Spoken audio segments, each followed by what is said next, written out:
Bonjour à tous, aujourd'hui, second degré avec ce trinôme d'x carré plus 6x plus 10. On va tout d'abord montrer que x plus 3 carré plus 1, c'est ce qu'on appelle donc la forme canonique. Vous allez voir, il y a deux façons de faire. Ensuite, grâce à ça, on aura le tableau de variation de h instantanément, et on en déduira, sans calculer delta, que l'équation h de x égale 0 est bien est particulière. Comment faire? Quand on vous propose donc x plus 3 carré plus 1, ça n'est pas la peine de le retrouver tout seul. Vous pourrez, c'est la remarque que je ferai à la fin, mais on peut développer le membre de droite sans dire que c'est h, vous voyez. Donc je vais partir de x plus 3 carré plus 1. C'est assez simple. On va donc dire pour x réel, x plus 3 carré plus 1 est égal à x carré plus 10x plus 9 plus 1. On remarque que 9 plus 1, ça fait 10. Et vous voyez qu'on est revenu sur h, donc on met ici égal h de x. On vient de montrer que pour tout x réel, eh bien h de x, c'était égal à x plus 3 au carré plus 1. D'accord? À noter, quand c'est pas précisé, on travaille en fait sur R. D'accord? Ensuite, comment s'appelle cette forme? Cette expression, cette forme, avec ce x plus 3 au carré plus 1, cette forme, bien sûr, vous le savez, c'est appelé la forme canonique de h de x. La forme canonique, il faut savoir qu'elle est très importante parce qu'elle vous donne beaucoup d'informations sur les variations et le sommet en fait, de la courbe, de la parabole qui représente h. Donc ici, vous voyez que on a un a qui est positif, on a une parabole qui est orientée vers le haut. Eh bien, il faut savoir que la forme canonique vous donne exactement les coordonnées du sommet que je vais appeler S. Ici, ce sommet, les coordonnées, on peut les appeler alpha et bêta. Et dans la forme canonique, eh bien, ici c'est h, donc je vais mettre h.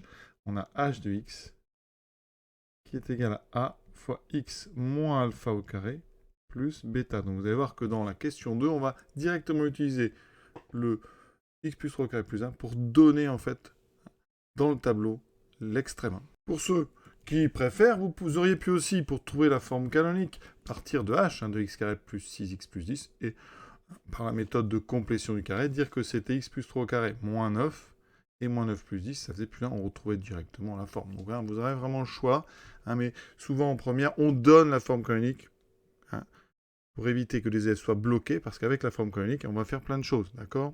Il faut bien comprendre l'esprit, on vous la donne pour éviter que des élèves soient bloqués s'ils n'arrivent pas à la trouver. Mais on pourrait très bien, tout le temps, trouver la forme canonique par la méthode de complétion du carré. Pour le tableau de variation, je répète ce que j'ai dit, un peu plus précisément, h de x, c'est donc x moins 3 au carré plus 1.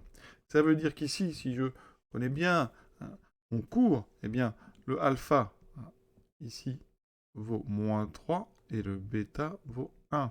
Le bêta, en fait, c'est votre extrémum. C'est-à-dire qu'ici, vous avez une fonction comme a est positif qui est décroissante-croissante, ça, vous savez, parce que a est positif, et l'extrémum, ici, il est donné par la forme canonique. On peut le trouver d'autres manières. Le moins 3, c'est en fait moins b sur 2a, mais qu'on trouve dans la forme canonique ici, c'est moins 3. Et le 1, c'est l'image de moins 3 par la fonction h. Vous pouvez vérifier, quand je remplace x par moins 3, le carré s'annule, il me reste le 1. Donc le tableau de variation, rien qu'en regardant la forme canonique ici, eh bien, on voit tout de suite moins 3, 1. Moins 3, 1, c'est les coordonnées du sommet de la parabole. Et pour la fonction, le 1, ça représente ce qu'on appelle le minimum. Peut-on déduire de ce tableau sur l'équation h de x égale 0? Alors je viens de le dire, le minimum de h, c'est 1. Ça veut dire que pour tout x réel, h de x sera supérieur ou égal à cette valeur, donc sera supérieur ou égal à 1. Comme h de x est tout le temps supérieur ou égal à 1, mais ça ne peut pas faire tous les nombres qui sont strictement plus petits que 1. Donc h de x ne peut pas valoir 0, puisque c'est 0 qui nous intéresse.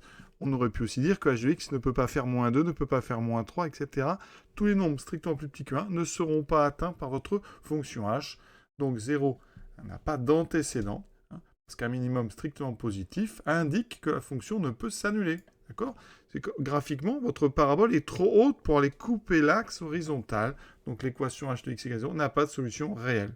Voilà. On pourrait, je précise, retrouver ce résultat en calculant le discriminant et en vérifiant qu'il est bien, strictement négatif. Voilà, cet exercice donc est terminé. Mais on va quand même aller regarder la courbe avec GeoGebra. Ici, regardez, ça c'est la courbe, c'est une parabole. Le sommet dont je vous ai parlé, vous voyez, son abscisse, c'est moins 3. Et son ordonnée, c'est 1. Vous voyez que cette courbe, c'est une parabole qui est trop haute pour aller couper l'axe. D'accord? Toutes les valeurs ici, plus petites que 1, ne seront jamais atteintes par cette par cette fonction, hein, parce que la parabole, je le répète encore, elle va être de sommet donc de coordonnées moins 3. Donc ne coupera jamais l'axe horizontal. À bientôt.